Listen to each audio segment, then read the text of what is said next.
Hello and good evening to all of you. सभी बच्चों को गुड इवनिंग। और गुड इवनिंग के साथ जो है आज की क्लास शुरू करेंगे। और ये जो क्लास है ये सोशल स्टडीज से रिलेटेड है। डीएलएड का जो आपका पेपर होने वाला है उसमें सोशल स्टडीज का अच्छा खासा वेटेज है, ठीक है। और इससे रिलेटेड हम लोग बहुत ही छोटे छोटे सेशंस में काफ़ी सारे क्वेश्चंस को डिस्कस कर रहे हैं। और ये जो सीरीज़ है ये काफ़ी टाइम से चल रही है, तो आज भी इस सीरीज़ में हम लोग खूब सारे क्वेश्चन बहुत ही कम टाइम में डिस्कस करेंगे। तो ज़्यादा टाइम वेस्ट ना करते हुए पहला क्वेश्चन देखते हैं। पहला क्वेश्चन है, who among the following became the nawab of Bengal in 1756 after the death of Ali Vardi Khan. Ali Vardi Khan के बाद में बंगाल का नवाब कौन बना था 1756 में, ठीक है।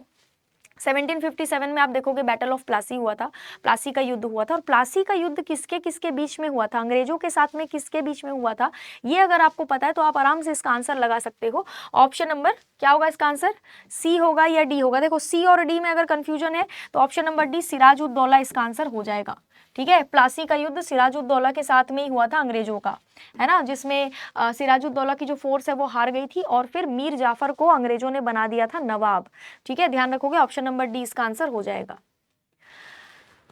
जूनागढ़ किला किस शहर में स्थित है, जयपुर, भरतपुर, जैसलमेर या फिर बीकानेर। इसका सिंपल सा आंसर होगा option number D Bikaner. Bikaner में आपको मिलेगा जूनागढ़ का किला, ठीक है। जूनागढ़ का किला कहाँ मिलेगा, बीकानेर में मिलेगा, राजस्थान में पड़ता है बीकानेर। कांग्रेस के बारे में इनमें से कथनों पर विचार करिए और गलत कथन को चूज कीजिए। जो गलत ऑप्शन है उसको चूज करना है। यहाँ पर क्या क्या लिखा है एक बार देखते हैं। बाल गंगाधर तिलक एक एक्सट्रीमिस्ट थे, ठीक है। एक्सट्रीमिस्ट यानी कि पता नहीं लिखा क्यों नहीं रहा है, यहाँ पर गलत वर्ड लिखा हुआ था। एक्सट्रीमिस्ट का मतलब है गरम दल के नेता थे, ये बिल्कुल सही बात है, ये तो सही है। भारतीय राष्ट्रीय कांग्रेस की स्थापना दिसंबर 1886 में बंबई में हुई थी। 1915 में कांग्रेस पुनः एकीकृत हुई थी और 1907 में कांग्रेस उदारवादी और गर्मपंथी में विभाजित हो गई थी। अब यहाँ पर आप ये वाला जो ऑप्शन देख रहे हो ये आपके लिए मैं होमवर्क रख रही हूँ। मुझे बताना इस ऑप्शन पर विचार करके कि यार ये ऑप्शन को हम लोग सही आंसर लगा सकते हैं या फिर नहीं, ठीक है। चलो नेक्स्ट देखो। विश्व बैंक का गठन इनमें से किस वर्ष हुआ था, वर्ल्ड बैंक जो बना था इनमें से कौन से साल में वर्ल्ड बैंक का गठन किया गया था। एक कॉन्फ्रेंस हुआ था जिस कॉन्फ्रेंस यानी सम्मेलन का नाम है Bretton Woods. Bretton Woods conference यानी कि ब्रेटन वुड्स सम्मेलन। इस ब्रेटन वुड्स कॉन्फ्रेंस के बाद में यहाँ पर तय हुआ था कि आईएमएफ और वर्ल्ड बैंक ये दोनों संस्थाएं भारत में बनाई जाए। तो इसका आंसर होगा ऑप्शन नंबर बी 1944। 1944 में गठन के बारे में पूरा तय हो चुका था। 1945 में फुल फ्लेजेड तरीके से यहाँ पर जो इसका काम शुरू हो चुका था। नेक्स्ट है, गौतम बुद्ध ने इनमें से किस भाषा में अपना उपदेश दिया था, हिंदी, संस्कृत, प्राकृत या फिर पाली। बुद्धिज्म में आप जब बुद्धिज्म से रिलेटेड ग्रंथों को पढ़ोगे तो आपको एक चीज पता चलेगी कि उस समय पाली भाषा चलती थी, ठीक है। गौतम बुद्ध ने जो अपना पहला उपदेश दिया था वो पाली भाषा में दिया था। अब पाली और प्राकृत दोनों ही भाषाओं को शास्त्रीय भाषा का दर्जा दे दिया गया है। कौन सा बंदरगाह बंगाल की खाड़ी से 128 किलोमीटर दूर हुगली नदी पर स्थित है। सिंपल सादा आपसे ये पूछ रहा है कि हुगली नदी पर कौन सा बंदरगाह स्थित है। इस बंदरगाह का दूसरा नाम है श्यामा प्रसाद मुखर्जी, ठीक है। श्यामा प्रसाद मुखर्जी बंदरगाह, ये इस बंदरगाह का दूसरा नाम है। इसका रियल नाम है कोलकाता पोर्ट, यानी कि कोलकाता बंदरगाह इसका रियल नाम है, ठीक है। नेक्स्ट देखो।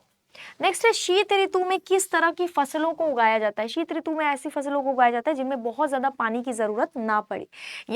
यानी कि खरीफ तो होगा नहीं, क्योंकि खरीफ क्रॉप जो होते हैं वो बारिश के टाइम पे मेनली उगाए जाते हैं। ऑप्शन नंबर ए रबी फसलें इसका आंसर हो जाएगा। रबी क्रॉप्स में क्या क्या आता है, तो वीट, गेहूं सबसे इंपॉर्टेंट रबी क्रॉप है। उसके बाद मटर, ठीक है, मटर, उसके बाद सरसों, ये सारे के सारे जो होते हैं ना ये रबी क्रॉप्स होते हैं। सरसों, गेहूं, मटर, ये सब। खरीफ क्रॉप में, खरीफ फसलों में कौन सा आएगा, तो चावल यानी कि धान, सबसे इंपॉर्टेंट खरीफ क्रॉप है धान, ठीक है। गन्ना हो गया, ये सब खरीफ क्रॉप है सब। ओपेक का गठन पंच किन चीजों का उत्पादन करने वाले देशों द्वारा सितंबर 1960 में बगदाद, जो कि इराक की कैपिटल है, वहां किया गया था। ओपेक यानी organisation of petroleum exporting countries, इसका फुल फॉर्म क्या है, ऑर्गेनाइजेशन फॉर या फिर ऑफ पेट्रोलियम एक्सपोर्टिंग कंट्रीज, ठीक है। ये होता है ओपेक का फुल फॉर्म, है ना। ये ऑयल को एक्सपोर्ट करने वाले देशों का एक संगठन है, ध्यान रखेंगे। शिवालिक पहाड़ियां इनमें से किसका हिस्सा है? शिवालिक रेंज पता होगा आपको, सतपुड़ा, वेस्टर्न घाट, अरावली या फिर सह्याद्री। पूछता सह्याद्री तो हम लोग तुरंत लगा देते कि भाई सह्याद्री जो है ये वेस्टर्न घाट का ही एक दूसरा नाम है। अरावली होगा नहीं, हिमालय इसका आंसर हो जाएगा। हिमालय का एक हिस्सा है शिवालिक रेंज। इनमें से किसने 185 ईसा पूर्व में मौर्य वंश का अंत कर दिया था? बृहद्रथ को मारकर, बृहद्रथ आखिरी मौर्य शासक था, इसको मारकर पुष्यमित्र शुंग ने शुंग वंश की स्थापना करी थी। बृहद्रथ को रास्ते से हटाकर पुष्यमित्र शुंग ने मौर्य वंश को खत्म करके शुंग वंश की स्थापना करी थी, ध्यान रखना है। नेक्स्ट है जामवंती गुफाएं और मंदिर इनमें से कौन से क्षेत्र में स्थित है? जामवंती गुफा भी है और जामवंती मंदिर भी है। Satpura tiger reserve, Van Vihar national forest, Singhori wildlife sanctuary या Pench tiger reserve? Option number C Singhori wildlife sanctuary इसका आंसर हो जाएगा, ठीक है। दिलवाड़ा जैन मंदिर इनमें से किस स्थान पर स्थित है? दिलवाड़ा जैन मंदिर आपको मिलेगा राजस्थान के माउंट आबू वाले एरिया में। कहाँ पे मिलेगा? माउंट आबू हिल स्टेशन पर मिलेगा, ये हिल स्टेशन, ठीक है ना, ठंडी ठंडी जगह है। दिलवाड़ा जैन मंदिर एक काफी इंपॉर्टेंट जैन टेम्पल है, ये ध्यान रखना है। अगर हम लोग माउंट आबू की बात करें और इसके हिल स्टेशन होने की बात करें तो ये गुरु शिखर चोटी पर स्थित है। गुरु शिखर चोटी जो है, गुरु शिखर पीक, ये जो गुरु शिखर पीक है ये अरावली रेंज की सबसे ऊंची चोटी है और ये बहुत ठंडा ठंडा है। राजस्थान वैसे तो बहुत गर्म जगह है, लेकिन आप इस चोटी पे जाओगे तो ये काफी ठंडा है, ऊंचाई पर है बहुत ज्यादा।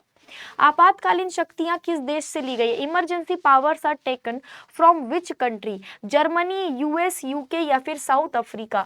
ऑप्शन नंबर ए जर्मनी, जिसको हम लोग वीमर भी कहते हैं, वीमर कॉन्स्टिट्यूशन भी हम इसको कहते हैं, ठीक है, वीमर कॉन्स्टिट्यूशन भी हम इसको कहते हैं, जर्मनी के कॉन्स्टिट्यूशन को, वहीं से हमने इमरजेंसी से रिलेटेड जो पावर्स है वो ली है। भारत में सबसे बड़ा कॉटन प्रोडक्शन, कॉटन प्रोड्यूस करने वाला जो स्टेट है वो कौन सा है? कॉटन यानी कपास। कपास के लिए सबसे अच्छी मिट्टी कौन सी होती है? काली मिट्टी। काली मिट्टी कपास के लिए सबसे बेस्ट मिट्टी होती है, जिसको हम लोग ब्लैक कॉटन सॉइल भी कहते हैं, ठीक है, और इसको हम लोग रेगुर सॉइल भी कहते हैं। रेगुर सॉइल है ना, ब्लैक कॉटन सॉइल या फिर रेगुर सॉइल कहते हैं।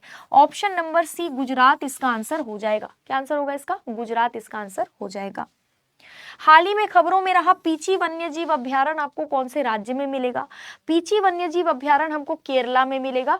पीची वन्यजीव अभ्यारण्य काफी इंपॉर्टेंट है, अभी न्यूज में भी रहा है, तो याद रखना है। नेक्स्ट है मुदुमलई टाइगर रिजर्व आपको कौन से राज्य में मिलेगा? कर्नाटक, तमिलनाडु, केरला या फिर Andhra Pradesh? Option number B Tamil Nadu में आपको मुदुमलई टाइगर रिजर्व मिलेगा। आपको यहाँ पर अन्नामलई भी मिलेगा, अन्नामलई, मुदुमलई ये सब आपको तमिलनाडु में ही मिलेगा, तो ध्यान रखेंगे, एग्जाम पॉइंट ऑफ व्यू से जरूरी है, ठीक है। बाकी अगर हम पीडीएफ की बात करें तो अगर आपको पीडीएफ चाहिए तो ये टेलीग्राम चैनल है जिसका नाम है current affairs by Jayshree ma'am. इस टेलीग्राम चैनल पर आपको पीडीएफ मिल जाएगा जिससे आप लोग आराम से रिविजन कर सकते हैं। बाकी मिलेंगे हम लोग अगले सेशन में बहुत सारे क्वेश्चंस के साथ। Have a very very very good day to all of you. Thank you so much.